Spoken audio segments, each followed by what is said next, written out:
Hi, please excuse my voice, I'm struggling a bit today. It keeps coming and going. So we're looking at progressive back crawl practices. So starting from the total beginner, we'd start with a woggle around the back. Back of the head in the water, eyes to the ceiling, stomach on the surface, and a long, small, fast splash from the feet. Okay, so beginning with the woggle. We can then progress to without the woggle, so they've just got armbands on and kick like a soldier, so arms by the side. Remind them to keep their hands still, because what I find with a lot of my beginners is they start doing something like this, a bit like sculling, which is a great skill for us to teach, but at this time, while they're thinking about keeping their head back, their stomach up and their body still, it helps if they keep their arms still. Otherwise they're moving the body around a little bit, they're splashing themselves, which puts them off. So I would always say arms by your side, keep them still. Okay. Once we're progressing off those armbands then I might give them an animal float, so they can practice with this, give it a cuddle, fast kicking on their back, with the animal float, all the same teaching points apply, back of the head, ears in the water, looking at the ceiling, stomach on the top, nice long straight fast leg kick. Once they're confident without their armbands with a float, then we can try it with arms by the side, the same practice without their armbands, okay, nice and flat on the surface. To extend that kick then, once they get a little bit stronger with the float, they can hold it over their knees. So pinch the end of the float, make your arms straight, lay down, and the float ends up over the top of the knee.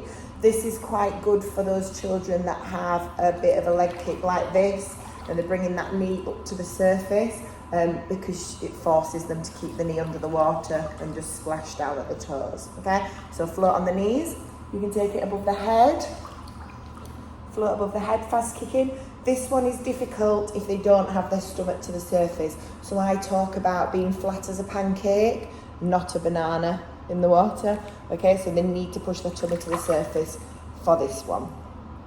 Moving on to the arms, I would always practice single arm first. It's a lot easier to focus on one arm than both.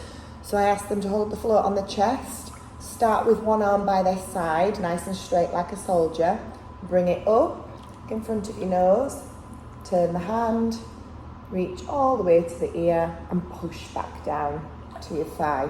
So an easy way to remember it, I always say to the kids, up, turn, stretch. Seems to get them doing what we want them to do. Quick and easy way to remember, up, turn, stretch, okay? Once they've done one arm for the full length or width, whichever pull you're working at, we're going to swap and let them focus on this one solely. So up, turn, stretch. I don't really like the practice where they come round and switch the arms, okay? Because this is not part of back crawl and it's taking too long, all right? So I would always do single arm practices until they lose the float. And then they can try with both. Obviously at first it might be as slow as one arm goes up, turn, stretch, and then they might focus on the other one. Doesn't matter at first, as long as they're getting the correct arm positions, so they're nice and long and straight, the fingers are closed, they're bringing them up to the ear and they're pushing the water all the way down to their thigh.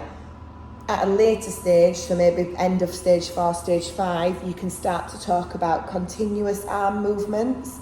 So making sure that when one goes in the water at the top, the other one is coming out, and they're always opposite each other like this. So you could call it a windmill if you wanted to, or a clock. Their arms are always opposite each other going round and round. Okay, that's something to teach later. Advanced practices on the back then. So without the float, arms above the head. Again, this is promoting that strong core, pushing their stomach up, so they need to be nice and flat. Not like this, otherwise the face is going to be going under the water. Another one I like to do is with their arms out of the water. So they're laid flat on their back, they bend their elbows so that their forearm and their hand is out of the pool. Because it's not in the water, it's not buoyant, it then becomes heavier. So it makes them kick harder, stronger, faster, okay? So this is a good one to get that leg kick nice and strong. Sometimes I ask them to clap. That is just a bit of fun. You're still doing the same activity because the forearm and the hand is out the pool, but they can clap all the way along the pool while they're kicking the legs. have fun with those ones.